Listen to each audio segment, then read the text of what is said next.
Welcome, everyone. You are listening to the Project Management Podcast at pm-podcast.com. And we are coming to you once again live from the 2016 PMI Global Congress in now not so sunny San Diego in Southern California. And with me standing here in the hallway is Jay Payette. Hello, Jay. Hello, good day. So the Congress has just ended. We have heard the final keynote with Wes Moore. How was the Congress for you? Oh, it was a phenomenal Congress.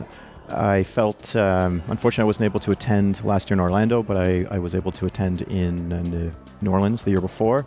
And I find every year participants become even more engaged with the speakers. They tend to ask even more and more questions. And the participation level, it just continues to go up. So I'm really excited to see that kind of enthusiasm amongst practitioners to pick your brains and learn new things. Excellent. The title of your presentation is Making It Happen, How Project Managers Can Drive Strategic Alignment and Strategy Execution. How was the presentation for you here? Presentation was wonderful. Well attended? Very well attended. It was full room, standing room only in the back. Okay. I did have the benefit of presenting on the first day. Okay, that helps, yes. So sometimes when you're the last group and the last day, you'll get people flying home. But I did have that kind of first mover's advantage, and the attendance was fantastic. All right. So the subtitle of your presentation is How Project Managers Can Drive Strategic Alignment and Strategy Execution.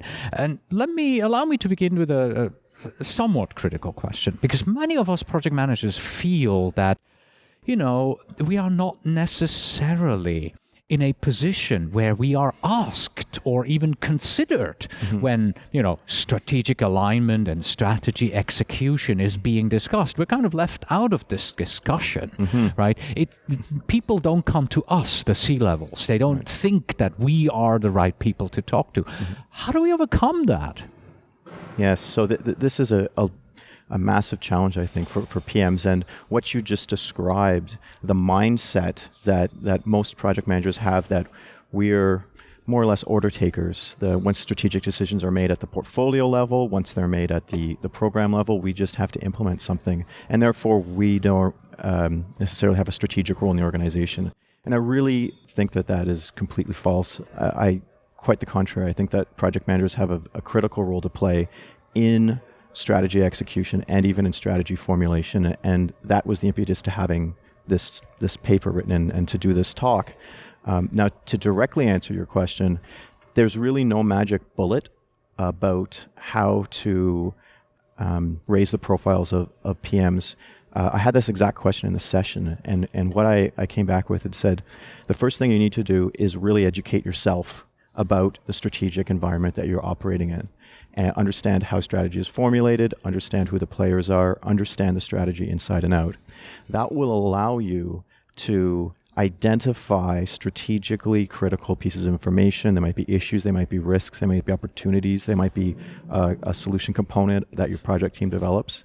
So once you've educated yourself, you'll be able to ask those key critical questions, because even though as project managers we're not behind closed doors developing strategy, or we may not be directly participating in the formulation of strategy, we are operating at the level of the organization where the strategy becomes reality and the rubber hits the road. And so we are the ones who tend to discover strategic misalignment in the organization, and identifying something as a misalignment of strategy implementation is a critical problem, not just for the project, but for the whole organization. And so by discovering that problem, we need to make sure that we effectively communicate it upwards. And I feel if project managers do that more and more, then our profile across the organization will change, and people will start to think of us more through that strategic frame. And I think that the sentence, our profile throughout the organization will change, is important. Today, we are not looked at as being part of this, and we have to change first ourselves and then our profession to be looked at as, let's go to the project managers and let's ask them, because they know our organization. Yes. And they can tell us what goes on, what goes right and what goes wrong. Exactly. And as you said, the first step is convincing ourselves of that as a profession, and with that will come further down the road our external profile amongst our colleagues, our employers, our clients, etc. All right, let's open up your presentation. Let's go into your paper. Let me begin with the basic. How do you define strategic alignment? So this is something that I've struggled with. Once you get into a topic and dive deep, you start to reveal the different opinions that people have. And there really is no universal definition of strategic alignment. Some people will say that it is a byproduct of execution. Some people will say that strategic execution is a byproduct of strategic alignment. The way that I see it, very simply, is that you have your strategy formulation or strategic planning, although I'm not a fan of that term, on one side, and then you have the actual execution on the other side. You can have successful strategy formulation and failed strategy execution. You can also have successful execution of bad strategy. But in order for both of those to really be successful, they have to consider each other. They have to maintain a constant dialogue with each other so that your strategy formulation is based on the truths, the facts of your business operations, which you can only pull up from the operational level. And likewise, your organization has to be able to deliver on that strategy. So the organization needs to be aligned, the culture needs to be aligned, the resources need to be aligned, and individual actions need to be aligned. So to me, the simplest definition is having your formulation and your execution constantly in dialogue with each other and considering each other. And that dialogue, of course, is helped by having a strategic alignment framework. Yes. Can you develop that a little bit for us? Yes, there's a number of approaches organizations can take to ensure that their organization is strategically aligned. There are a number of rather noteworthy or well-known frameworks. One of the oldest is the 7S framework, which was created by two partners out of the San Francisco office of McKinsey in a paper published in 1980. And they initially approached the problem of saying, why are organizations not able to execute strategy? And they had thought, and as it was popular at the time in management, to say there must be some kind of organizational design, organizational structural solution to this problem. What they realized was that, no, that isn't the case. The problem is that organizations were making decisions in one area and not considering the other area of the organization. So they essentially split the organization up into 7 areas. And as good consultants, they alliterated their framework so that it could be well marketed and remembered. And so they named all of these areas with an S. So they have strategy, structure, systems, which could be business processes or information systems, staff, style, which really means culture, skills, and then one of my favorite terms, superordinate goals. I'd never heard the term superordinate before. You have to make it work with the S, of course. Yes, of course, it has to be illiterate. Until I read this paper by Waterman, I'd never heard of that. And really that just means high-level goals, the raison d'etre of the firm. And so if you change one part of the organization, you're going to have to consider making changes and aligning those other 6 parts of the organization. Mm-hmm. And so I think it's really not necessarily a robust framework per se, but as I mentioned in my talk, it's an excellent visual to put up and start the conversation about, do we really understand what the implications of one strategic decision might be? Hmm. Yeah. Taking this from the highest strategic level all the way down to a project implementation, what you have just said starts the conversation. What I always tell junior project managers, when you take an empty template for, say, a project charter, mm-hmm. and you go to your sponsor, mm-hmm. You're not supposed to fill in the template. You're supposed to take the template with you as a means of starting a conversation mm-hmm. with your sponsor. So I think this conversation at the very bottom with, let's fill in the project charter, taking it all the way up to the strategy, mm-hmm. and working from there with this framework. I think that fits onto any level, top, bottom, and in between.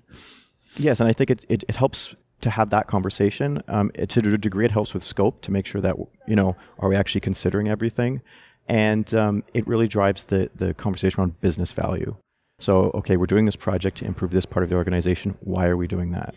And how can we align other work to support that business objective? So really, and I totally agree what you're talking about with the templates is it's not just ticking boxes. You have to understand what the business value is and how that business value is created if you're going to be contributing to it. So if the project's worthwhile, you have to understand what the strategic implications of the project are if you're going to be able to deliver it successfully. And by successfully, I don't mean on time or on schedule, which is a traditional project management metric. By successful, I mean, why were we doing it in the first place? Delivering the benefits that we originally set out to do. Exactly. Okay. Now, let me be very stupid and ask a rather simple question that may be difficult to answer. How exactly does the 7S framework help me to ensure strategic alignment? You mentioned you have to have strategy on one side, execution on the other side. How does it help to ensure that? It really drives the conversation. Okay. And as I mentioned, it's an excellent discussion piece. So it's one thing to sit around a room and say, okay, what's the business value? How do we align the organization to it? It's much more productive to have some kind of visual, some kind of model that people can build the conversation around. And it doesn't necessarily have to be the 7S framework per se. You might tweak it to match your own organization. But you should have something up there that clearly shows that there are interdependencies within the organization and that we can't just change one of them and expect a positive result, because our project's going to run into a roadblock when we realize that either we don't have the people to do it, they don't have the skills to do it, the culture is not, it will not enable this change. So let's have those conversations before we even start the project by throwing something like this model up and driving that conversation versus running into it while we're in project execution.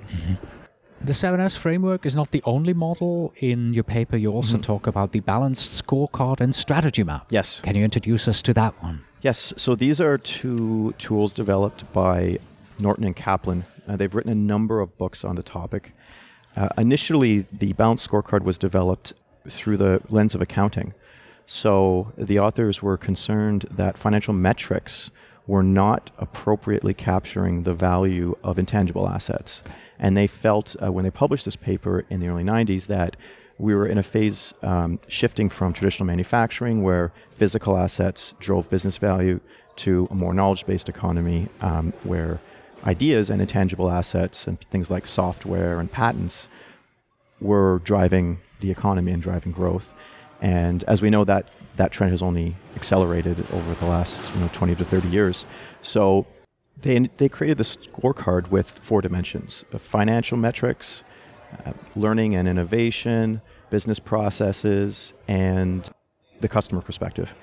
And all they said is for each of these 4 perspectives, you need to establish what our objectives are, what we're going to use to measure our success for that objective, and what our target is. And then once we've identified that, we can line up individual initiatives that are going to help us achieve that. Initiative may be one project. One project may include multiple initiatives, or there might be multiple projects to do one initiative. That slicing and dicing isn't important. What they found out was after time, organizations were actually using this tool set not necessarily just for performance measurement, but they were actually using it to align the organization, where they'd create a balanced scorecard at the corporate level and then ask departments to create balanced scorecards, and then they would ask teams to produce balanced scorecards, and all of those scorecards had to be aligned with each other. So you'd have to start at the top and then work your way down. And that way, everyone knew what their objectives were tied to a higher objective, which was tied to a strategic objective. And so it became although it wasn't designed for this, an effective strategic alignment tool. Now, they eventually, once they saw that, they developed a tool that works in parallel called the strategy map. And essentially what the strategy map does is it says at the very highest level, what are our strategic objectives? And they go up to what really the 2 highest level ones are, either make more money or spend less money. But for non-corporate entities, there might be some other higher purpose that you have. And then connect to strategic customer objectives that are going to support the financial objectives. So make more money, have better user experience, drive up adoption, increase or reduce the cost to the customer.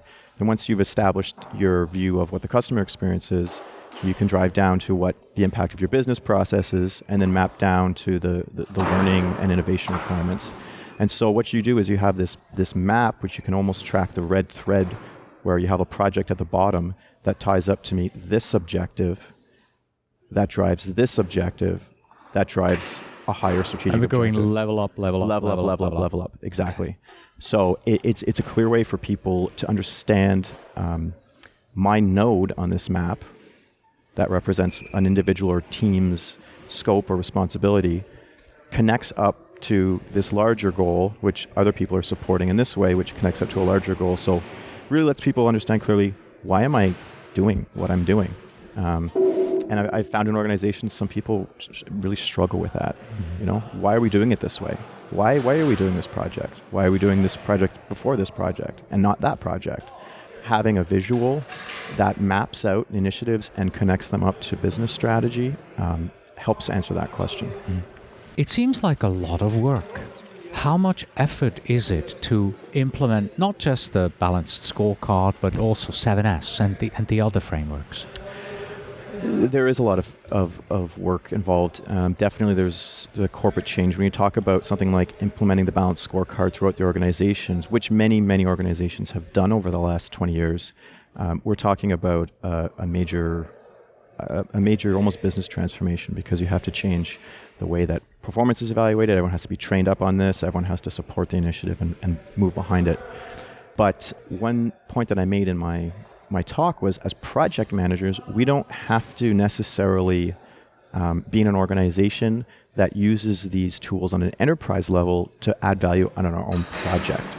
So for example, if I'm a project manager, I can draw a strategy map relatively quickly by talking to some senior stakeholders, where maybe it doesn't cover the entire suite of projects in the organization, but some key ones, including mine, so that I can remind people where you fit in. Exactly. And we can remind people what the departmental objective is that's driving the strategic objective, or maybe we're feeding multiple departmental objectives or business process objectives. So creating that narrative is something that you can do relatively easily as a project manager. Wonderful, because I was just going to ask you, where is such an initiative actually housed when you originally started? That's got to be at the top level. This is not like a grassroots effort, and then you say, oh, no, you can do it down in the grassroots. I like it. So it can go both ways, and then once you implement it at the bottom, people will see the value and hopefully adopt it at a higher level too. Yeah, I think that kind of organic change and growth is how a lot of organizations improve. Sometimes you get lucky and someone at the C-suite identifies something and you make a decision. We're doing this, we're going ahead. But at times, those decisions can be misplaced. I know a number of organizations have struggled implementing Agile because simply their financial controls don't allow that. There are strict budget and plans that need to be submitted every quarter so that the next quarter's budgets and plans, and so they're trying to remove plan-driven project management, which I think is a good idea, but they're still very much a plan-driven organization. Whereas if something starts at the bottom up, people kind of use the components that work for them and operate it within their organization. And if it creates value, people will hopefully catch on, and then you can then get a corporate change is much easier. That's right, and you get more of a homegrown solution versus something that someone has presented to you and saying, this has worked here at this company, but maybe it won't work at your company in the exact same way. All right. You have one final framework here, and I'm not even going to try to pronounce it. Yes. How is it pronounced? Poor Milosevic and Srivanaboom. Okay. Milosevic and Srivanaboom's theoretical framework. Yes. So I presented this one for two reasons. The first is this is a framework developed specifically to enable the strategic alignment of projects. So this was published in the Project Management Journal. Okay. And so it's very salient to, obviously, the audience here. The second reason is I'm hoping one day to find an organization that's actually using this. I have yet to. And so it is very much appropriately named a theoretical framework. But even if you don't use this framework, I think that if you understand the high level of what it tries to achieve, you can start to think about your own organization's operations. So all of this particular framework refers to is it says there's a strategic planning process at the corporate level. And there are clear stages of a project. So they identify 4 stages. They have the conceptual level, the planning, the execution, and the closing. And in between, so before each of these stages start, there's a stage gate. So they're suggesting before you start a phase, once you've defined what the scope of that phase is, there's a stage gate. And at each stage gate, the project manager is required to demonstrate to some kind of gate committee that 6 elements of their project are strategically aligned to the overall corporate goals. So they identify project strategy, project organization, project processes, project tool, project metrics, and project culture. So if there is a point where, let's just say you start the project, everything's aligned, but maybe before you get to the execution gate, there was either a change in strategy or a change in the project's culture, for example, then there would be a misalignment. And either you accept the risk and you move forward, or you try to fix the misalignment at the project level, or theoretically, you can say, well, maybe the strategy wasn't thought of. Well, that's why we have a misalignment. So it's something that I think is relatively easy to adopt within a project, as long as you can have a gatekeeping committee, and that could be one person per se. It could be a project sponsor. It could be, if you're a large organization, you might have a strategic management office. You'll probably have a director of strategy, or at least a strategy team, so they could sit on it. Just to give a quick update and to give a quick sanity check on, okay, are we still doing the right things for the right reasons?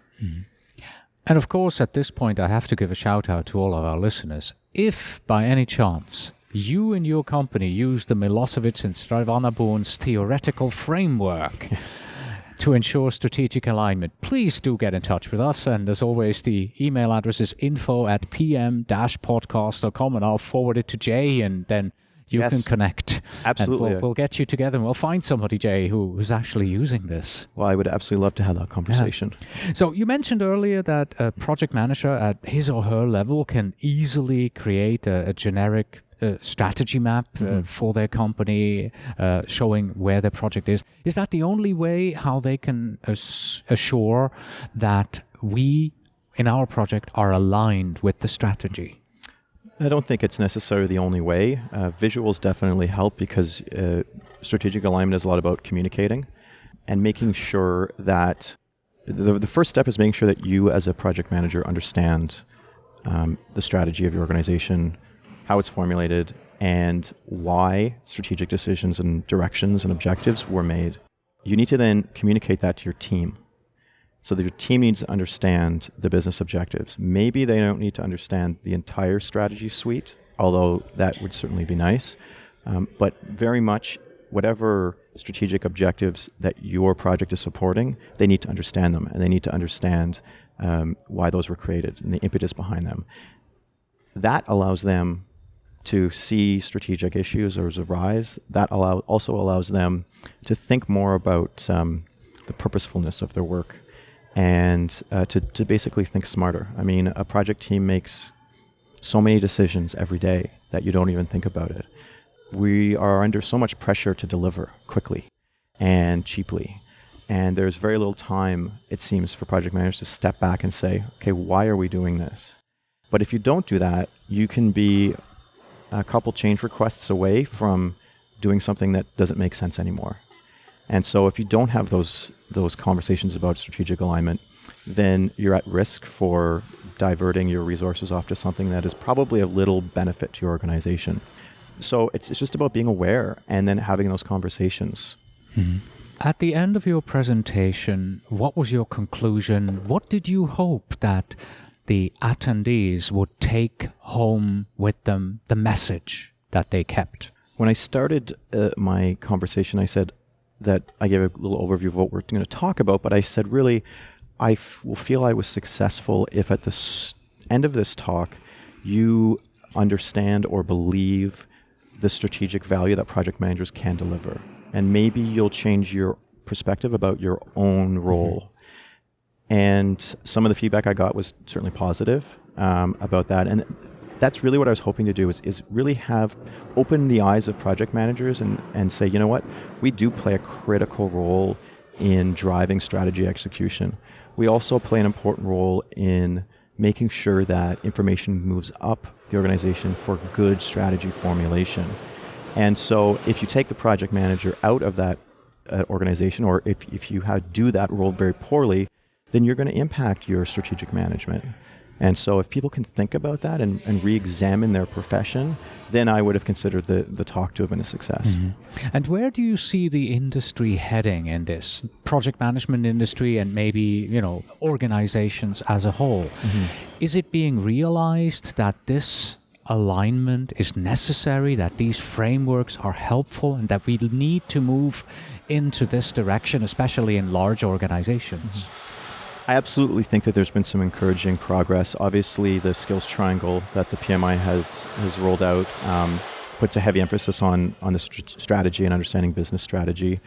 Also, I believe that agile methodologies and practices that have emerged over the last decade or so have put an importance on people doing the work, understanding why they're doing it. So it's not just a question of strategic gatekeepers. It's, look, if a developer, if a coder understands why this feature is important, then they're probably going to do a better job of developing that feature because they're think of things that we haven't thought of and that no one else has thought of in the organization. So let's cast a wide net of opportunity by educating people about the strategy and taking a little bit of time to do that. And hopefully that will pay significant dividends. At least I believe it will. Mm-hmm. So I only see that becoming more and more of a relevant topic moving forward in the future. Yeah. And where should project managers start on themselves? How can they start on the journey of understanding better how their projects align with strategy? What do we need to learn? What do we need to read? Who do we go to? I think, you could sink a ship with all the books written on strategic management. And so I'm not going to endorse one over the other. And there have certainly been some criticisms of how a lot of organizations practice strategic planning. And I know Roger Martin has been particularly critical. And so I think the first step, though, and you don't have to become some strategy expert. You have to have some conversations within your organizational context about what actually is my organization, or if you're in a consulting role, what's my client's strategy, how is it formulated, how is it communicated, and what were the decisions that went into creating that strategy. A lot of organizations produce a one-pager every year that you're supposed to stick up on your desk or your cubicle. Well, that's great, but that's not really helping anyone really understand. So sometimes as a project manager, you have to be proactive about trying to have that conversation and educate yourself. Once you understand your strategic environment, then you can start asking smart questions. Then you can start looking for ways to align the organization. But if you don't know what you're trying to align to, then it's impossible to have alignment. So yeah, so to me, that's the critical first step. And you don't have to go take a course. You don't have to read a book. You just have to ask maybe a sponsor or a program manager. They might be able to refer you to someone who works in the strategy office if you're in a large organization, and I'm sure that they would be more than happy to chat your ear off about their organization's strategic processes and their strategic planning and the strategic objectives that they have laid out for the next 3, 5, however years. All right. Well, Jay, thank you so much for staying here even after the final keynote is over and doing this interview with us here while tables and things are being torn down left and right next to us. We appreciate your time. Well, thank you very much. It was a pleasure. And I appreciate you putting on this podcast and helping us spread the word.